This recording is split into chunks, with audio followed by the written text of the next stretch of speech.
뭐 보수 진보 뭐 이런 싸움, 또 검찰 개혁, 뭐 조국 수호, 뭐 이런 사안들이 맞부딪혀서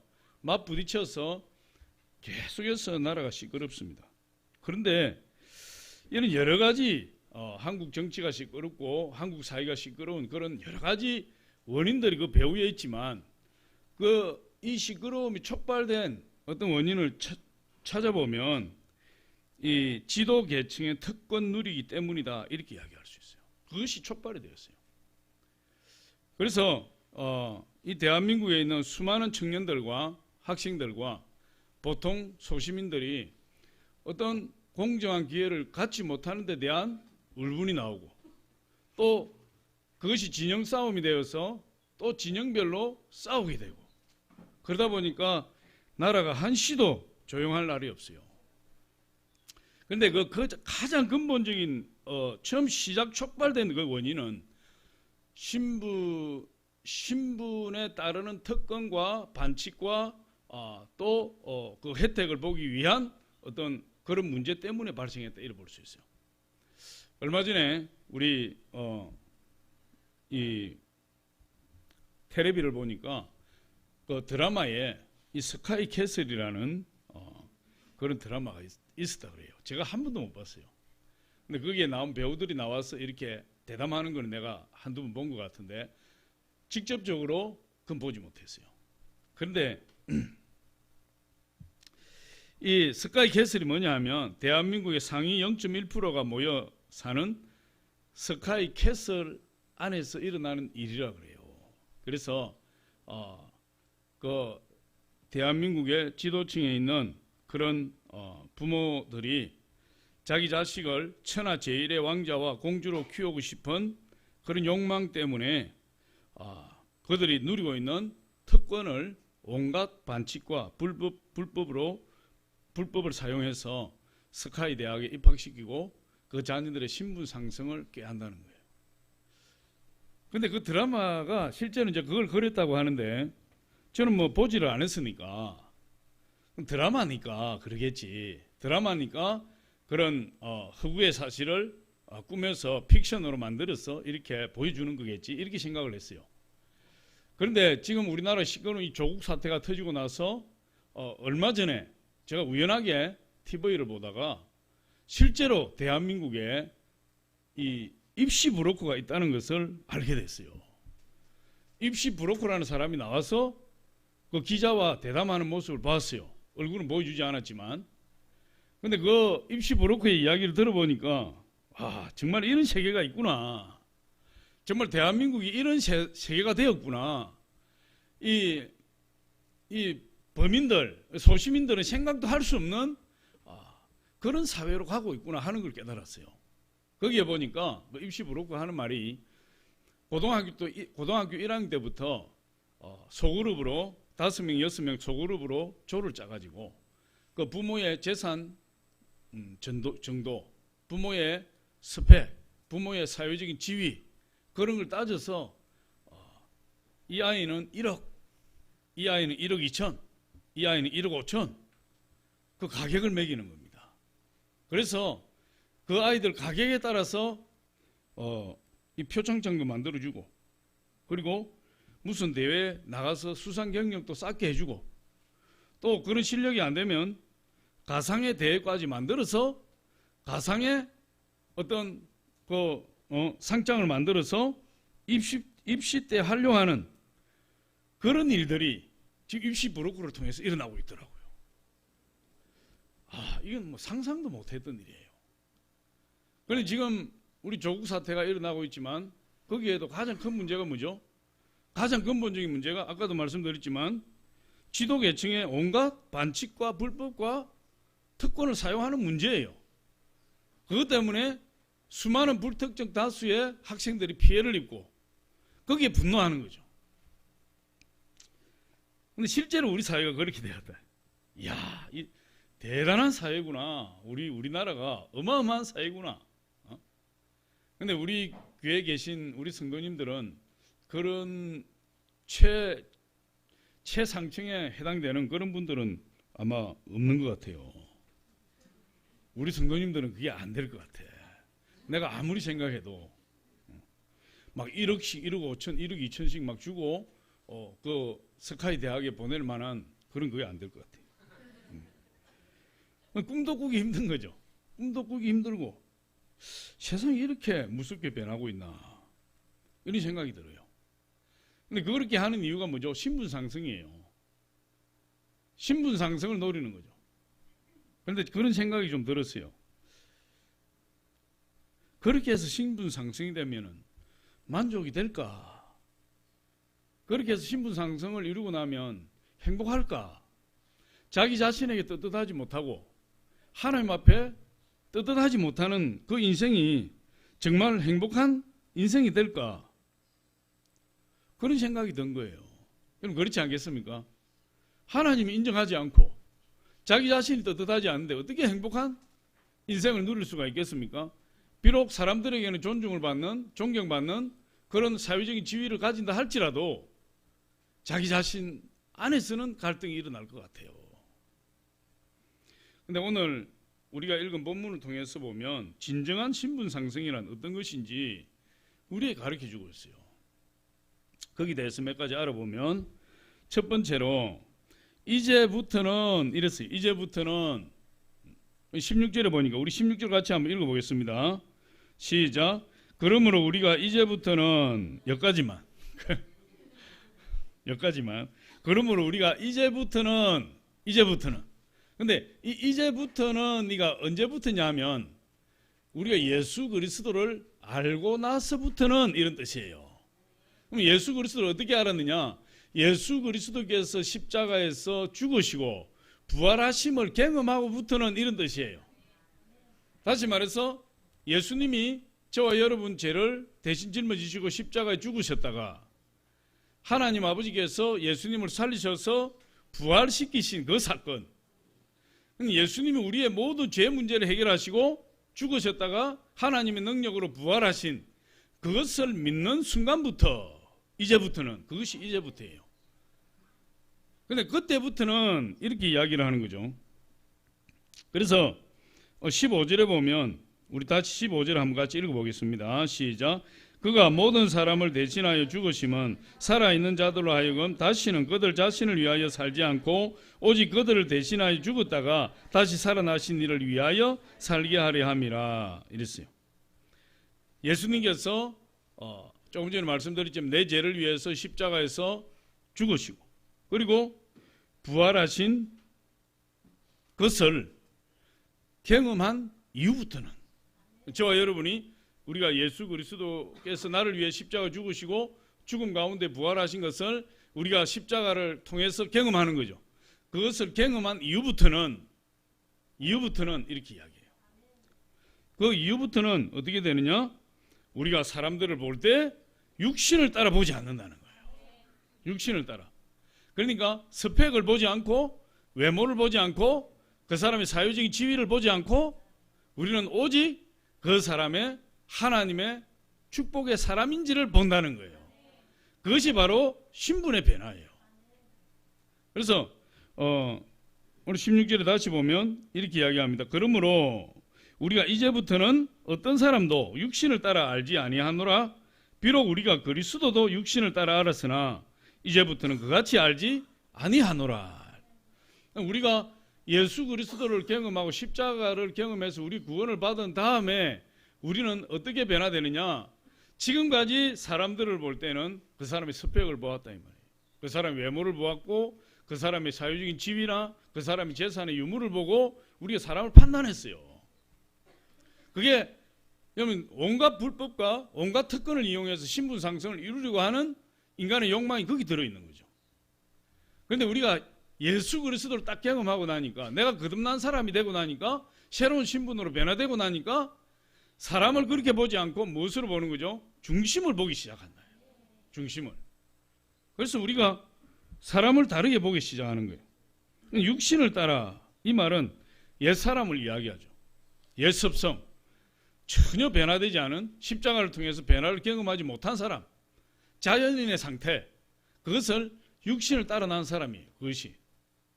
그런데 육신에 따라 난 사람 예수를 믿기 전에 이기적인 모습, 그런 사람은 특징이 뭐냐 하면 자기를 자랑하는 거예요. 그러니까 예수님을 체험하고 거듭나지 못한 사람의 가장 큰 특징은 자기를 자랑하는 거예요. 이기적인 사람이 되어서. 그래서 자랑이 많아요. 아이, 난 목사님들 만나면 자랑이 많아. 그렇게 자랑 좀 안 했으면 좋겠어. 나는 자랑할 거 별로 없어. 재산이 많은 것도 아니고, 자식이 잘 된 것도 아니고, 교회가 큰 것도 아니고, 자랑할 것이 없어. 그런데 만났다 하면은 막 얼마나 자랑하는지 몰라요. 지겨워 죽겠어. 이제 들어주는 것도. 그런데 성경을 보니까 거듭난 사람은 자기 자신을 자랑하지 않는다는 거예요. 자기 자신에 자랑하지 않고, 그런 사람은 이 자기의 신분이나 지식이나 외모나 지위나 재산이나 건강 이런 거를 자랑하지 않는데, 거듭나지 못한 사람, 자연인의 상태에 있는 사람들은 그 자랑하는 것이 인생의 목적이에요. 그래서 경로당에 가는 연세 드신 분의 발걸음을 보면 그분의 심리를 알 수 있다. 그 발걸음에, 심리학이 발걸음에서 나와요. 총총걸음으로 급하게 경로당에 가는 분은 자식 자랑할 게 있어요. 그런데 어기적 발걸음을 늦추고 천천히 가는 분은 자식 자랑할 게 없어서 그렇다 그래. 자식 자랑할 거 있는 사람은 막 빨리 가서 자식 자랑해야 되니까. 그러므로 이제부터는, 예수님을 만난 이후부터는, 십자가를 경험한 이후부터는 우리가 예수님 만나기 이전에는 하나님이나 하나님 목적과는 관계없는 그런 삶을 살아왔지만, 이제부터는, 예수님을 만난 이후부터는 전혀 새로운 인생으로 신분의 변화가 우리 가운데 일어났다는 거예요. 그래서 우리 신분 상승한 사람들이에요. 이 세상에는 누릴 수 없는 최고의 신분 상승자, 그게 누구냐? 예수님을 경험한 사람이에요. 심지어 예수 그리스도를 만나기 이전에는 우리가 예수 그리스도도 육신대로 보았다는 거예요.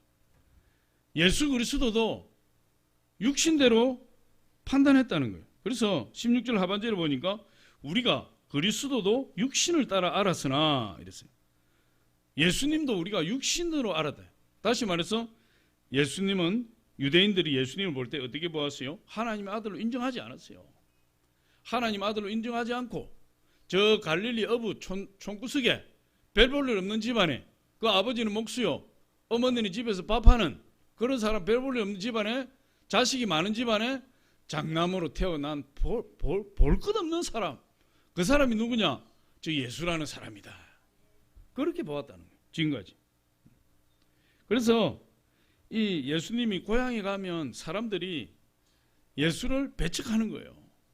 우리가 저 예수의 아버지 요셉도 알고, 어머니 마리아도 알고, 그의 형제들도 알고, 야요유시 그 형제들도 알고, 그 자매들도 아는데, 저 예수가 태어날 때도 알고 태어나서 자랄 때도 우리가 아는데, 저 사람이 어떻게 하나님의 아들이 되느냐 이 말이에요. 그래서 육신을 따라 알았지 전혀 하나님의 아들이라는 사실을 인정을 하지 않았어요. 그랬더니 그들의 믿음이 사라지고, 믿음이 없으니까 예수 그리스도의 하나님의 능력을 체험하지 못하고, 하나님을 믿어도 전혀 하는 기적을 체험하지 못하는 그런 사람들이 되어버렸어요. 여러분, 마태복음 13장 54절로 57절 한번 보겠습니다. 마태복음 13장 시작. 고향으로 돌아가사 그들의 회당에서 가르치시니 그들이 놀라 이르되 이 사람이 이 지혜와 이런 능력이 어디서 났느냐? 이는 그 목수의 아들이 아니냐? 그 어머니는 마리아, 그 형제들은 야고보, 요셉, 시몬, 유다라 하지 않느냐? 그 누이들은 다 우리와 함께 있지 아니하냐?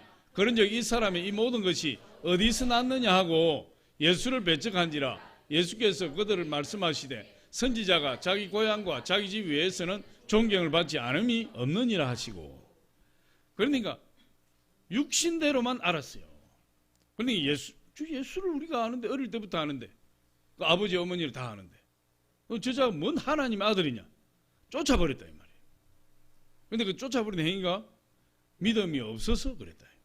예수를 보아도 믿음이 없으니까 육신적으로 보기 시작하는 거예요. 예수를 보아도 믿음이 없으니까 예수 그리스도를 배척해버리는 거예요. 그렇게 했을 때 그 사람에게 하나님의 기적은 흔적도 없어지고 조금도 하나님의 능력을 누리지 못하는 그런 형편없는 사람이 되어버리고 마는 거예요. 그래서 유대인들은 예수님을 믿지 않았다고 이야기하고 있어요. 예수님을 잘못 이해한 거죠. 예수 그리스도 십자가를 체험하지 못하면 그렇게 되는 거예요. 예수님이 하나님의 아들이신 걸 믿지 않아, 하나님의 아들이 믿지 않으니까 그들에게 믿음의 능력이 없고, 믿음의 능력이 없으니까 하나님의 기적을 체험할 수가 없고, 하나님의 기적을 체험하지 못하니까 계속해서 예수 그리스도를 대적하고 배척하는 그런 일들만 일어나게 되었다. 거기에 대해서 마태복음 13장 58절 우리 한번 봅니다. 58절, 13장 58절 시작. 그들이 믿지 않음으로 말미암아 거기서 많은 능력을 행하지 아니하시니라. 믿지 않으니까.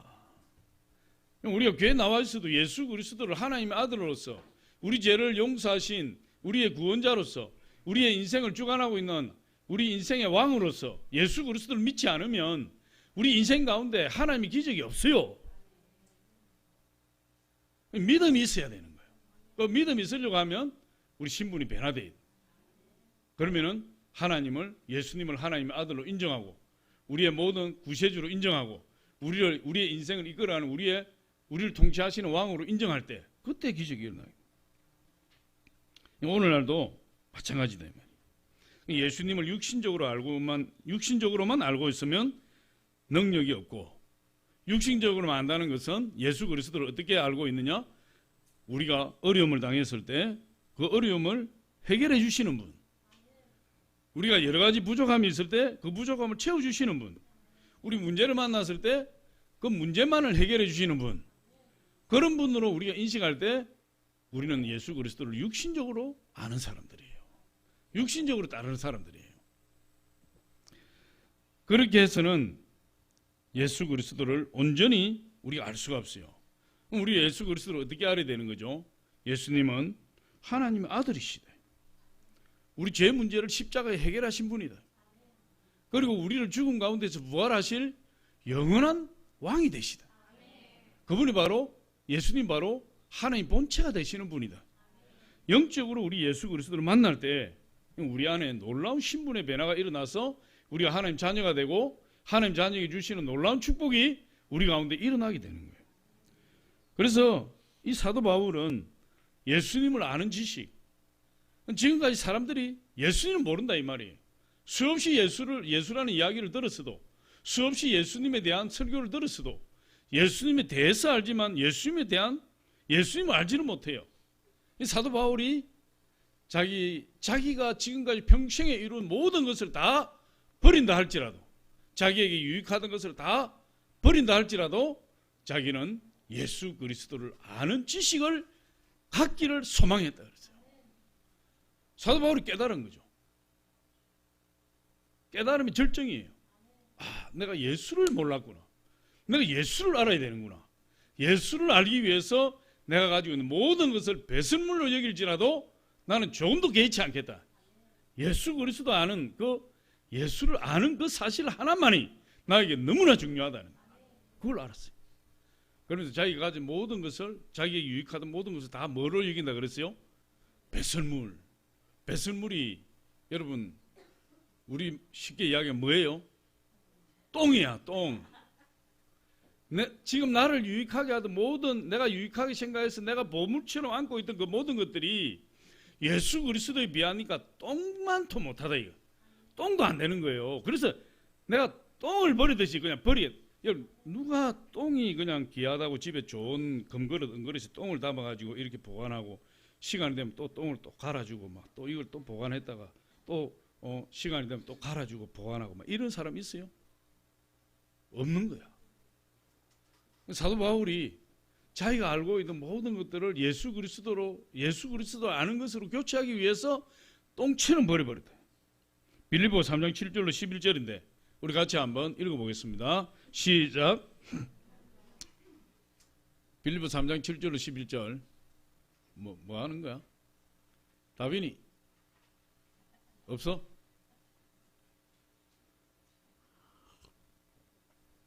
시작. 그러나 무엇이든지 내게 유익하던 것을 내가 그리스도를 위하여 다 해로 여길 뿐더러 또한 모든 것을 해로 여김은 가장 고상하기 때문이라. 내가 그를 위하여 모든 것을 잃어버리고 배설물로 여김은 그리스도를 얻고 그 안에서 발견되려 함이니 내가 가진 의는 율법에서 난 것이 아니요 오직 그리스도를 믿음으로 말미암은 것이니 곧 믿음으로 하나님께로부터 난 의라. 내가 그리스도와 그 부활의 권능과 그 고난에 참여함을 알고자 하여 그의 죽으심을 본받아 어떻게 해서든지 죽은 자 가운데서 부활에 이르려 하노라. 그러니까 뭐라고 이야기합니까? 내가 그리스도를 위하여 내게 유익하던 것을 내가 그리스도를 위하여 다 해로 여길 뿐더러 또한 모든 것을 해로 여김은 내 주 그리스도를 아는 지식이 가장 고상하기 때문이라. 내가 그를 위하여 모든 것을 잃어버리고 배설물로 여김은 그리스도를 알고 그 안에서 발견되리 함이니. 그런데 사도 바울이 공부를 많이 한 사람이에요. 훌륭한 사람이에요. 그런데도 자기가 깨달아 버렸다. 뭘 깨달았어요? 예수 그리스도보다 귀한 것이 없구나. 예수 그리스도보다 고귀한 것이 없구나. 그래서 그 예수 그리스도를 알 수만 있다면 자기의 모든 지금까지 쌓아온 모든 자기의 스펙이라든지 우리 쉽게 이야기하는 스펙이라든지 그의 지식이라든지 학력이라든지 재산이라든지 모든 걸 다 배설물처럼 버려버려도 전혀 아깝지 않아요. 그만큼 여러분 예수 그리스도를 아는 지식이 대단하다. 그래서 예수 그리스도의 죽음을 통해서 예수 그리스도의 죽음은 믿는 자들로 하여금 새로운 삶 속으로 들어가게 하는 결정적인 사건이에요. 우리 인생이 어떤 때 확 바뀝니까? 우리 인생이 어떻게 결정적으로 바뀌는 거죠? 십자가에서 죽으시고 부활하신 예수 그리스도를 만나는 순간에 바뀌는 거예요. 여기 있는 이 사람이 증인이고 할렐루야. 우리 여기 앉아있는 많은 분들이 그랬을 거예요. 예수 그리스도를 만나는 순간 내 인생이 결정적으로 변해버리는 거예요. 그때 내 안에 진정한 예수의 생명이 들어오게 되고 내 신분이 완전히 변해서 하나님의 자녀로서 자녀된 신분으로 살아가는 승리의 사람이 되어버리고 마는 것이에요. 그래서 오늘 말씀 보니까 한 사람이 죽어 모든 사람을 대신하여 죽어서 모든 사람이 죽은 것이고 한 사람이 대신하여 부활하심으로 죽었던 모든 사람이 다 부활하게 되었다. 그분이 그 한 사람이 예수 그리스도고 그 한 사람 예수 그리스도가 죽음으로 우리의 죄가 다 죽게 되었고 그 한 사람 예수가 부활함으로 우리의 죽은 목숨이 영원한 부활의 생명으로 다시 살아나게 되었다. 그게 어마어마한 일이에요. 그래서 저와 여러분은 죽어도 영원히 죽음을 보지 않는 거죠. 그래서 저와 여러분은 예수 그리스도를 따라서 부활의 축복을 받은 사람들이 되었고 또 예수 그리스도로 말미암아 놀라운 신분 상승을 이룬 하나님의 자녀들이 되었다. 이렇게 이야기하고 있어요. 그럼 두 번째로 보니까 이 신분 상승이 어떻게 이루어지느냐? 그리스도 안에서 이렇게 이야기해요. 오늘 우리 17절 같이 한번 읽어보겠습니다. 17절 시작. 그런즉 누구든지 그리스도 안에 있으면 새로운 피조물이라 이전 것은 지나갔으니 보라 새 것이 되었도다. 누구든지 그리스도 안에 있으면 그리스도 안에 있는 것이 중요해요. 그리스도 옆에 있는 게 중요한 게 아니에요. 그리스도 뒤에 있는 것도 여러분 중요하지 않아요. 내가 어디에 있어야 되죠? 그리스도 안에. 할렐루야. 내가 그리스도 안에 있습니다. 성경에 보면 이 세상은 썩어가고 있고 부패하고 있고 썩고 부패한 것이 이 세상이라 이렇게 이야기하고 있어요. 이 세상은 썩고 부패했어요. 그래서 성경에 이렇게 보이는 것은 잠깐이요 보이지 않는 것은 영원함이라. 보이는 것은 보이지 않는 것으로 말미암았느니라 이랬어요. 오늘 저와 여러분이 이렇게 얼굴을 맞대고 있지만 여러분 저도 이 세상에서 사라질 존재고 여러분도 이 세상에서 다 사라질 존재예요. 왜? 우리는 보이는 존재이기 때문에. 보이지 않는다면 영원하겠는데 우리는 보이는 존재이기 때문에 다 사라질 존재. 여러분 앉아있는 의자도 다 사라질 것이고 이 건물도 사라질 것이고 다 사라질 거예요. 보이는 것은 보이지 않는 것으로 말미암았기 때문에 보이는 것은 잠깐이요, 보이지 않는 것은 영원합니다. 여러분 그렇게 이야기를 하고 있어요. 그래서 이 고린도후서 4장 18절에 보니까 우리 같이 한번 읽어봅니다. 시작. 우리가 주목하는 것은 보이는 것이 아니요 보이지 않는 것이니 보이는 것은 잠깐이요 보이지 않는 것은 영원함이라. 그래서 우리가 세상적인 가치관으로 이 세상을 보면 이 세상은 소망이 없는 거예요. 왜? 부패하고 썩어 없어지고 사라질 것이니까. 그래서 이 세상적인 눈으로 우리가 이 세상을 보면 모든 소망이 없어요. 우리 몸도 어떻게 됩니까? 몸도 점점 부패해져 가는 거예요. 몸이 점점 여러분 쇠하여지는 거예요. 김동길 교수님이 TV에 나와서 강연하는 걸 좀 들어봤어요. 그분이 이렇게 말씀하시더라고. 40이 될 때까지는, 그분이 참 발음이 톡톡한데 저는 뭐 흉내를 못 내가지고 40이 될 때까지는 시간이 이렇게 흘러가는데 40이 넘어가고 50이 되니까 시간이 빨라지더라는 거예요. 그래서 51세, 52세, 53세 쭉 지나가더라. 60세가 되니까 60세, 65세, 70세 이렇게 돼버리더라는 거예요. 중간에 그냥 막 생략이 돼버려. 그 정도로 빨리 가는 거예요. 60이 되니까 이제 65세도 생략돼버리고 60이 되 70이 돼버렸다. 순식간에. 그분이 이제 경험한 거잖아요. 70이 되니까 더 빨라져서 자기가 지금 88세가 되었다. 내가 언제 이리 나이 먹은지 모르겠어요. 막 이러더라고. 의자에 앉아가지고 그분이 막 다리가 아파서 그러면서 그런 이야기를 해요. 여러분 1936년도 베를린 올림픽에 우리나라 송기정 선수가 마라톤 금메달을 땄는데 세계에서 제일 건강한 사람 아니에요? 제일 잘 달리는 사람 아니에요? 제일 튼튼한 사람 아니에요? 뼈가 제일 좋은 사람 아니에요?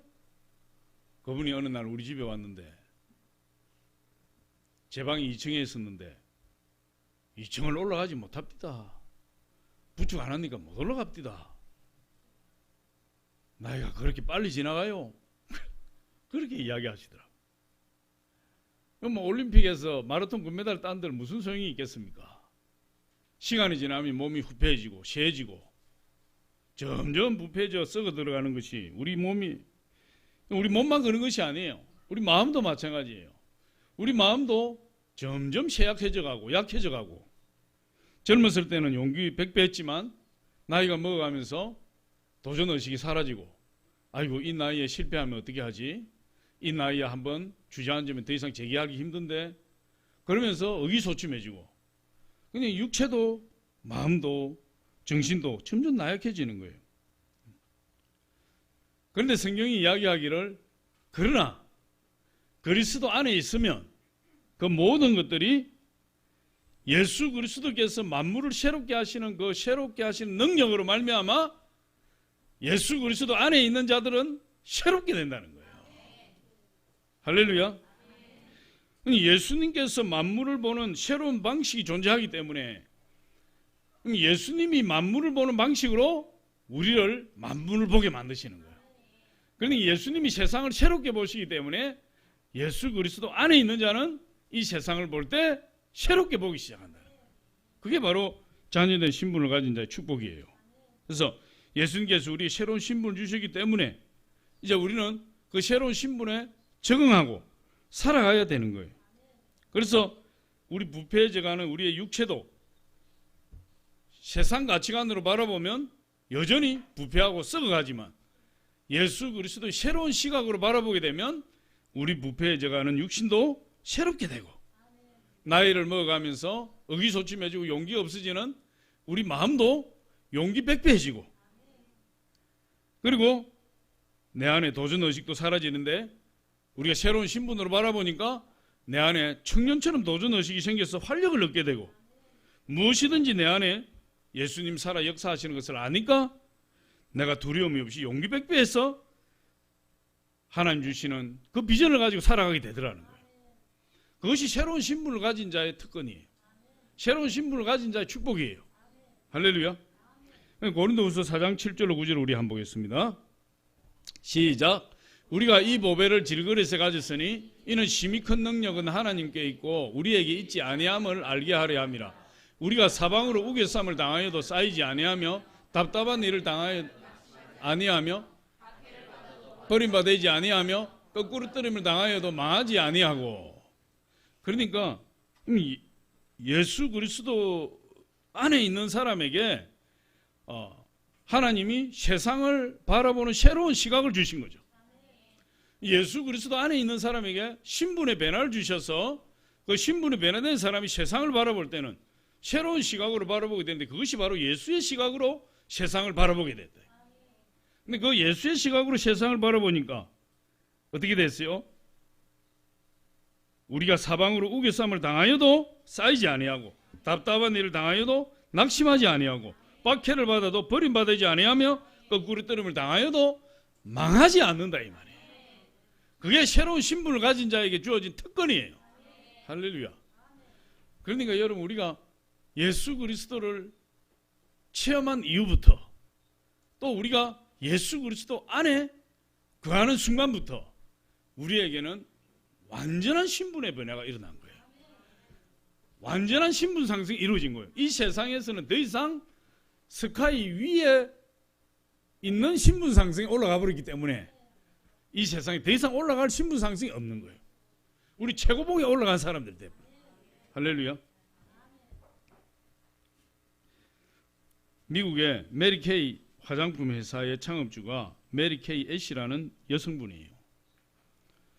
이분이 직장 생활을 오랫동안 했고 여성으로서 직장 생활을 하다 보니까 직장에서 성공한다는데 한계를 느꼈어요.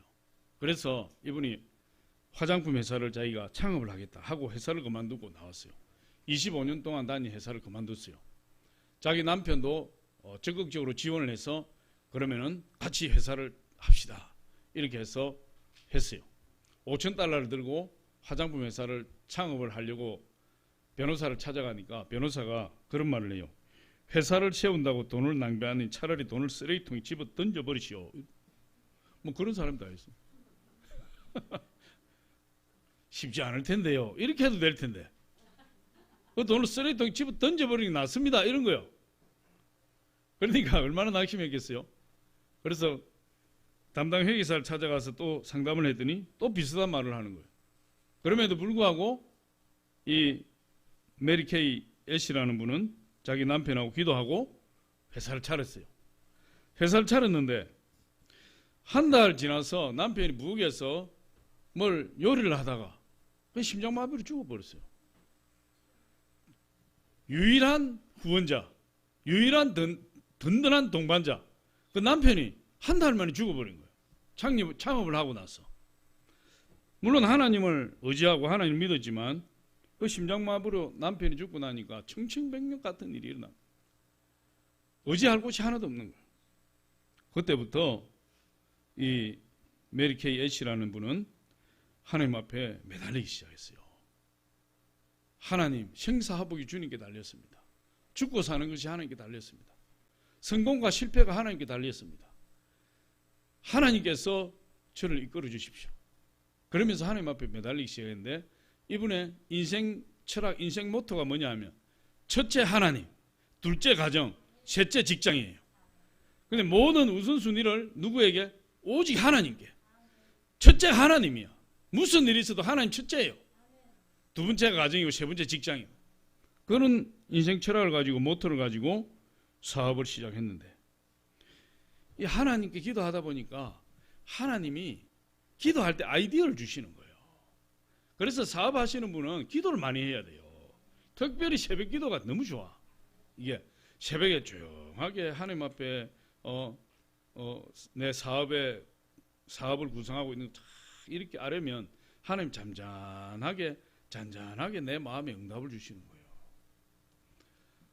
그때 미국의 화장품 회사의 주로 판매 어떤 루트가 어떤 것이냐면 직접 고객을 찾아가서 파는 거예요. 그냥. 그런데 이분이 기도하다 보니까 하나님이 아이디어를 주셨어요. 내가 그렇게 직접 판매하는 그걸로 만족하지 말고 집에 뷰티 살롱을 만들어서 오는 사람이 직접 화장을 해주고 화장품을 사용해보게 하고 화장품을 체험하게 하고 이분이 화장품을 사서 집에 가더라도 자기 혼자서 화장을 할 수 있도록 만들어주자. 그래서 이 뷰티 컨설턴트를 모집해서 그 사람들 가정에 뷰티 살롱을 만들게 했어요. 그랬더니 놀라운 일이 일어나기 시작한 거야. 전혀 미국의 새로운 판매 방법을 사용을 했는데 연 30% 이상이 성장하기 시작했어요. 쭉쭉 성장했어요. 그리고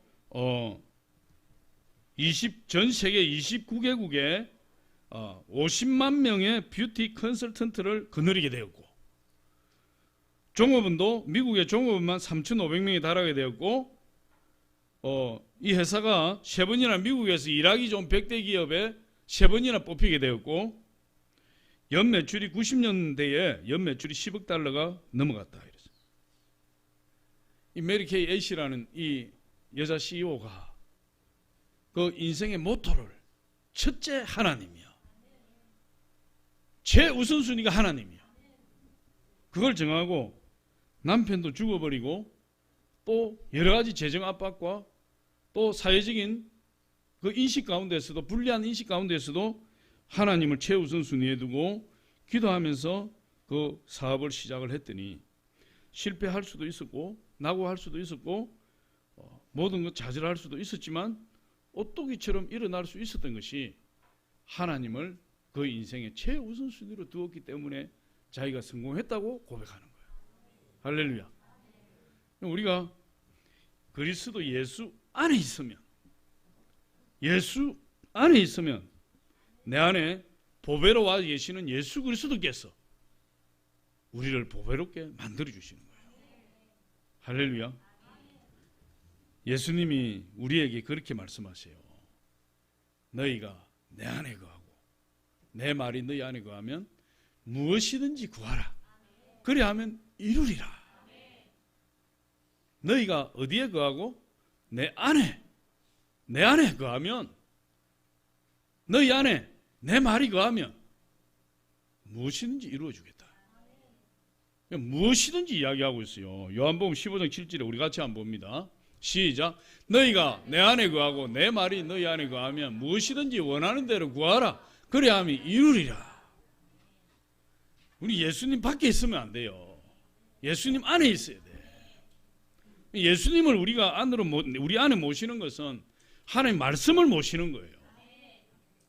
내가 예수 안에, 예수 말씀이 내 안에, 내가 예수 안에, 예수님이 내 안에. 그러면 그 사람은 무엇을 하든지 하나님 책임지겠다. 우리는 예수 그리스도 안에 있으니까 완전히 새로운 신분을 가진 하나님의 자녀들이 되어버렸다는 거예요. 하나님 자녀면 누가 책임지는 거죠? 하나님 책임지시는 거예요. 마지막으로 보니까 새로운 피조물, 다시 말해서 변화된 신분을 가진 자, 신분 상승자의 자세에 대해서 이야기하고 있어요. 그럼 어떻게? 그러면 내가 하나님 자녀가 되었으면, 신분 상승을 이룬 자가 되었으면 어떤 자세로, 어떤 태도로 우리가 살아가야 되느냐? 거기에 대해서 이렇게 이야기합니다. 우리는 우리의 정체성을 알아야 된다. 내가 예수 안에 있다는 정체성을 알아야 되고, 내가 예수 그리스도를 만난 이후로 내 신분이 변화되었다는 정체성을 알아야 되고, 내가 예수 그리스도를 말 하나님 자녀가 된 신분 상승을 이룬 자 같으면은 내가 정체성을 분명히 알고 행동할 때 그 놀라운 축복의 역사가 그 사람을 통해서 일어난다는 거예요. 그러면 저와 여러분이 우리 십자가를 통해서 예수님을 만났어요. 우리 어떤 정체성을 가지고 있는 거죠? 예수님이 내 죄를 다 용서하시고 나를 의인으로 삼아주셨다. 나는 죄가 있었지만 그러나 예수님이 내 죄를 다 처리하셨기 때문에 나의 신분은 의인의 신분이 되었다. 그 정체성을 가져야 돼요. 그다음 두 번째, 우리는 아브라함의 축복을 받은 아브라함의 후손으로서 형통한 자의 신분으로 바뀌었다는 걸 알아야 돼요. 할렐루야. 하나님께서 우리에게 아브라함의 축복을 주신 거예요. 아브라함의 축복은 뭐죠? 보니까 아브라함 축복은 크게 5가지로. 아브라함은 아브라함 자신이 하나님께 복을 받았어요. 아브라함을 갈대우르에서 불러낼 때 하나님 축복하신 거예요. 네가 복을 받을 것이다. 두 번째로 네 가문이 복을 받을 것이다. 세 번째로 내 민족이 복을 받을 것이다. 네 번째로 너로 말미암아 열방이 복을 받을 것이다. 한 가지가 빠졌는데 어디서 빠졌는지 이 4가지 5가지 복. 그게 본인이 복을 받고, 여러분 내가 예수 그리스도를 믿어서 내 신분이 변화되면요 하나님 내 인생 책임지는 거 아무것도 아니에요. 내가 복을 받게 되죠. 내가 복을 받으면 우리 가정이 복을 받는 거예요. 두 번째로 우리 가정이 복을 받으면, 세 번째로 우리 가문이 복을 받고, 네 번째로 우리 가문이 복을 받으면 우리 민족이 복을 받고, 우리 민족이 복을 받으면 열방이 복을 받는 거예요. 그게 아브라함 축복이에요. 우리가 예수 그리스도를 만나고 십자가를 체험하고 예수 그리스도 안에 거하니까 아브라함의 축복이 우리에게 임하게 되고, 아브라함 축복이 임하니까 우리 형통한 자의 신분을 가지게 되었대. 그 다음에 또 뭡니까? 우리가 예수 그리스도 안에 거하니까 범사가 잘 되는 축복을 받아요. 사랑하는 자요, 내 영혼이 잘 된 것 같이 내가 잘 되고 강건하기를 내가 간구하노라. 우리 영혼이 잘 되고 범사가 잘 되고 건강하게 되고 모든 하나님의 축복이 그 사람에게 임하게 되는 그런 신분으로 변화되었고, 치료받고 건강한 신분으로 얻게 되었고, 또 여러분 우리 부활과 예수 그리스도의 부활로 말미암아 우리가 부활하게 되었으니까 예수 그리스도의 부활로 말미암아 우리에게 영생과 천국인의 신분이 주어졌다. 우리는 영원한 생명이 있는 거예요. 잠깐 자면 돼요.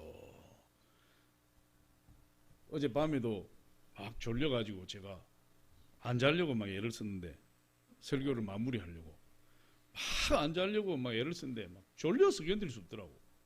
그래서 내가 그냥 자자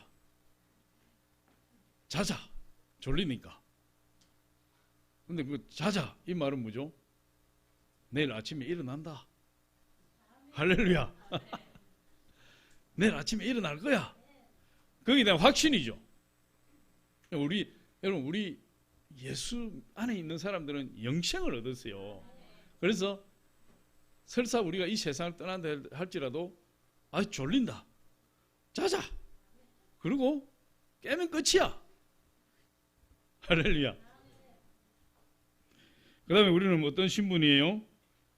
거룩한 신분을 얻었어요. 하나님을 알지 못하는 사람처럼 온 세상에 새똥밭에 뒹구는 그런 더러운 사람들이 아니라 이제 예수 그리스도 보혈로 깨끗이 씻음받은 거룩한 신분을 가졌고, 성령 충만한 신분을 가진 사람 되었고, 또 택하신 족속의 왕같은 제사장 거룩한 나라요 그의 소유된 백성이 되었고, 할렐루야. 그런 놀라운 신분의 변화가 우리 예수 그리스도 안에 거하면서 우리에게 임하게 되었다. 예수 그리스도를 만난 순간부터 그 신분이 우리에게 임하게 되었다. 할렐루야. 그래서 사도 바울은 하나님의 신분을 가진 자녀들에게 이렇게 이야기하는 거예요. 더 이상 너희들은 종이 아니다. 종의 멍에를 매지 말라. 그렇게 이야기했어요. 우리 갈라디아서 5장 1절에 있는데 같이 한번 읽어봅니다. 시작. 그리스도께서 우리를 자유하게 하려고 자유를 주셨으니 그러므로 굳건하게 서서 다시는 종의 멍에를 매지 말라. 더 이상 종이 아니에요. 우울증이 걸려서 막 이리 끌려다니고 저리 끌려다니고, 막 실패했는데 그 실패에 눌려서 그냥 막 숨도 못 쉬고, 누가 한마디 했다고 해서 막 그 말이 막 전전긍긍, 그 말에 전전긍긍해서 막 이걸 어떻게 하지 저걸 어떻게 하지 막 안절부절하지 못, 그런 사람들이 아니에요. 하나님께 기도하고 예수님께 기도 툴툴 털어버려. 내가 예수 안에 있는데, 예수님 내 안에 계신데, 내가 예수 그리스도 십자가를 경험했는데, 나는 새로운 신분이 되었는데, 내 신분 상승이 저 천국 시민권이 되었는데 뭘 걱정하긴. 툴툴 털어버리고 하나님 앞에 기도하고. 저도 그런 때가 있어요. 우리 성도님들 상담하다가 좀 심한 말을 할 때가 있어요. 저도 모르게 답답해가지고. 그러면 돌아서면 마음이 찔리는 거야. 나 때문에 또 시험 받지 않았을까? 그렇다고 해서 불러가지고 미안해요 이렇게 하기도 뭐하고, 어? 전화해가지고 내가 좀 심했어요. 뭐 이렇게 하기도 뭐하고 카톡 하기도 뭐하고. 그럴 때 어떻게 하느냐? 내 마음이 아직도 찝찝하니까 하나님 앞에 무릎 꿇고, 하나님, 그분이 나하고 상담하다가 제가 좀 심한 말을 한 것 같은데 상처받지 않고 훌훌 털어버리게 해주시옵소서. 그렇게 하는 기도하면 하나님 그렇게 하실까요? 안 하실까요? 하나님 다 해주시는 거야. 이제 심하게 상처받은 일이 있으면 가서 또 미안하다고 또 해줘야지. 이제 내 혼자만 느낄 때가 있다 이 말이에요. 상대방은 느끼지 못하는데 내 혼자만 느껴서 내 마음이 부담이 되고 내 마음이 편치 않을 때, 그때 하나님 앞에 기도하면 하나님이 그 문제를 다 해결해 주시는 거예요. 우리는 달라진 신분으로 살기 위해서 우리 생각이 다 바뀌어야 돼요. 우리는 지금까지 죄인이라 그 죄책감이 눌려서 나는 할 수 없다, 못한다 이런 생각을 많이 했는데, 그러나 이제는 우리 신분이 바뀌었잖아요. 예수님 내 안에 계시잖아요. 그래서 나는 할 수 있다, 하면 된다, 해보자, 우리 주님 도와주신다, 무엇이든지 이루게 하신다, 하나님 약속하셨다, 하나님 새롭게 하셨다. 내 신분이 바뀌었으니까, 하나님 자녀가 되었으니까 그걸 믿고 나가면 우리 하나님이 책임 주시는 거예요. 미국의 남북전쟁이 한창일 때 수많은 사람들이 전쟁터에 나가서 죽는데 시체가 막 산을 이루는 거예요. 그러니까 막 썩어서 냄새가 나고, 그러면 사람들이 부족한 장례를 묻어줄 수가 없어요. 그때 이 로버트 로울이라는 목사님이 그 사람들을 장례 치르기 위해서 그냥 가서 내 나라도 묻어줘야 되겠다. 저 사람들은 뭐 장례라는 게 있어요. 잠깐 기도하고 묻어주는 것밖에 더 할 일이 없으니까.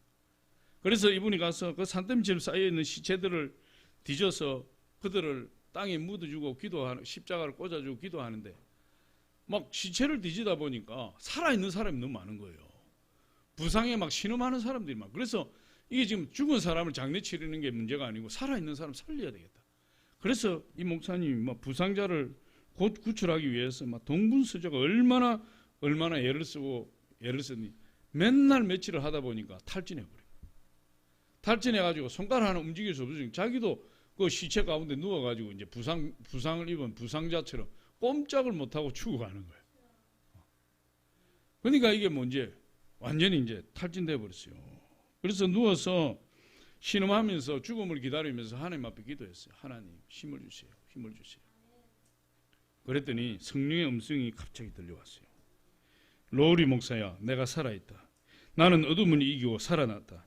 지금 내가 부활의 능력으로 내 속에 살아있느니라. 그 말씀을 주시는데 이 로우리 목사님 그 말씀이 임하자마자 놀라운 일이 일어났다 그랬어요. 자기 안에서 알 수 없는 힘이 뻗치기 시작했고 자기가 그 자리에서 벌떡 일어나서 하나님 주시는 새 힘으로 그 일을 결속할 수 있었다.